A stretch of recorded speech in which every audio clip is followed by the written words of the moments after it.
HCG यानी human chorionic gonadotrophin. यदि 25 से ऊपर बीटा HCG की वैल्यू है तो ये कंफर्मेटरी है प्रेगनेंसी का। यदि हमारी वैल्यू लेस देन 5 है तो ये क्लियर कट नेगेटिव वैल्यू है, यानी कि हमारा बीटा HCG नेगेटिव है, आप प्रेग्नेंट नहीं है।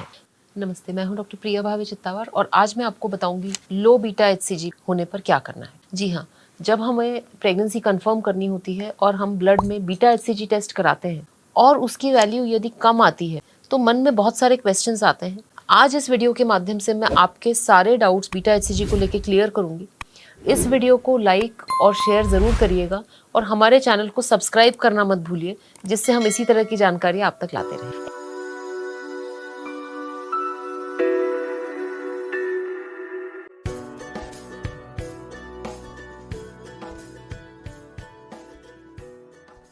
HCG यानी ह्यूमन कोरियोनिक गोनाडोट्रोफिन।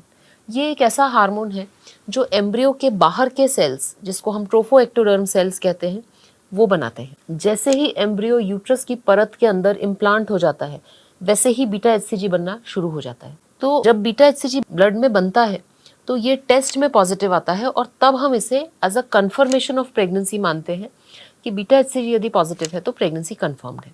पर कई बार जब हम बीटा HCG टेस्ट करते हैं तो हमारे जो वीक्स ऑफ प्रेगनेंसी है उसके कंपैरिजन में ये वैल्यू कम आती है। आइए जानते हैं ऐसा क्यों हो सकता है। जब हम ब्लड टेस्ट देते हैं तो इसमें quantitative serum beta HCG test लगाया जाता है, जो हमारे ब्लड में कितने मिली IU पर ml HCG है ये मेजर करता है। यदि हमारी वैल्यू लेस देन 5 है तो ये क्लियर कट नेगेटिव वैल्यू है, यानी कि हमारा बीटा HCG नेगेटिव है, आप प्रेग्नेंट नहीं है। ये गोल्ड स्टैंडर्ड टेस्ट है, तो यदि किसी को प्रेगनेंसी है तो उसका बीटा HCG 100% पॉजिटिव आएगा। यदि किसी को प्रेगनेंसी नहीं है तो बीटा HCG टेस्ट 100% नेगेटिव होगा।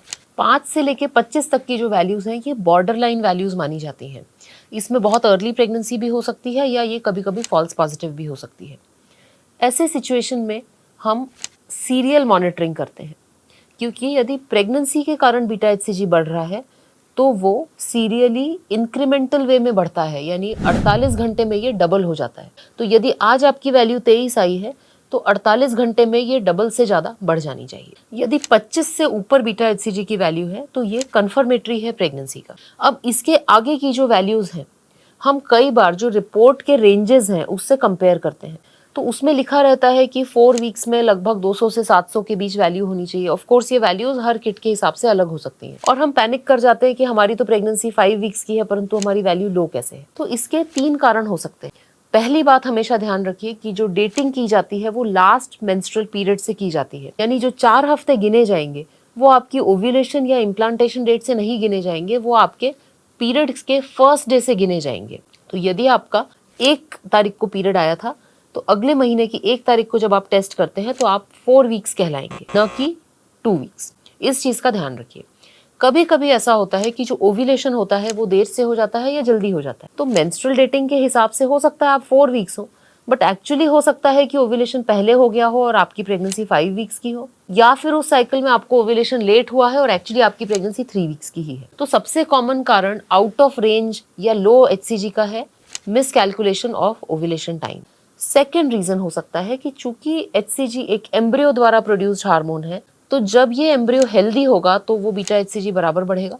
जब एम्ब्रियो हेल्दी नहीं होगा तो HCG लेवल्स भी कम होंगे। और इसमें एक खास बात यह है कि जब एम्ब्रियो अनहेल्दी होगा तो जब हम सीरियल टेस्टिंग करेंगे तो HCG वैल्यूज जो है वो कम होंगी।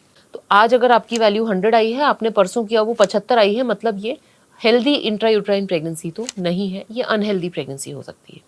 तीसरी एक बहुत ही लाइफ थ्रेटनिंग सिचुएशन हो सकती है लो बीटा HCG के पेशेंट्स में, और वो है ट्यूबल प्रेगनेंसी यानी कि ectopic pregnancy.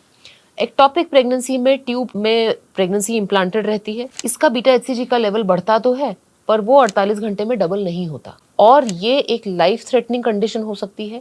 Serial beta HCG monitoring से हम इसे बहुत जल्दी डायग्नोस कर सकते हैं, और अच्छी बात यह है कि यदि आपने इसे अर्ली डायग्नोस कर लिया है तो इसका ट्रीटमेंट दवाइयों से, इंजेक्शन से कंप्लीटली हो सकता है, आपको सर्जरी की जरूरत नहीं पड़ेगी। इसीलिए कभी भी बीटा HCG कम है तो अपने मन से कंक्लूड मत करिए, डॉक्टर को दिखाइए। ये तीनों कारण यानी कि unhealthy pregnancy, miscalculation of dates या एक्टोपिक प्रेगनेंसी, इन तीनों में से क्या कारण है आपके केस में, ये डॉक्टर आपके केस को स्टडी करके बताएंगे। HCG जब तक 1000 नहीं हो जाता तब तक सोनोग्राफी में एम्ब्रियो नहीं दिखता। इसीलिए बहुत अर्ली अगर आपका वैल्यू कम आई है, 200-300 है, तो सोनोग्राफी करने की चेष्टा मत करिए। इतनी जल्दी जो है वो सैक कई बार नहीं दिखेगा और हम कंफ्यूज ही होंगे। आशा करती हूँ कि लो HCG के बारे में ये जानकारी आप सबके लिए बहुत उपयोगी सिद्ध होगी। धन्यवाद।